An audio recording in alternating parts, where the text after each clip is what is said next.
And they are greedy. They do not like to give. It's all about the money. They want to have money for themselves. You have a lot of Christians that love money, and those aren't true Christians. Those are fake. Now, for instance, you see this person. What can you see? What is this old lady doing? What is she doing? What is she doing? She goes like this. Yeah. To what? What is around here? What do you guys see?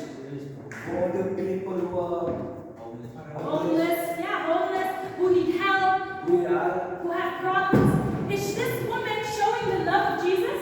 No. No. This is not a true Christian. Again, a true Christian will show the love of Christ. Imagine I would say to you, I love you, but then I smack you in the face. Would you believe me that I love you? No.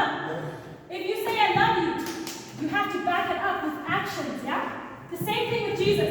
We cannot say, Jesus, I love you. Then he says, okay, that's good, but show me you love me, God, show me. So we cannot just say, we have to do. Like with this woman, faith, she's not showing the love of Christ. She's being selfish. It's all about me. I want to keep my money all for me. I want to have the good life all for me.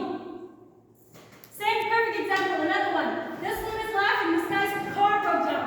Is this woman a true Christian or fake Christian? Fake. Yeah. Is she showing love, the love of Christ here? No. But I bet with you this girl goes to church and Sunday school, but that's not true. Again, be doers, guys, of the word, not listeners. Doers. God doesn't care about it. The fourth fake Christian are the greedy ones. We talked about them. They love money. They only want the best quality, Gucci, Prada, I don't know what's out there, okay? They always want more and they're never satisfied. I'll give you an example. I told you in today's world we have a lot of fake preachers, wrong preachers. And what they want from you, they will tell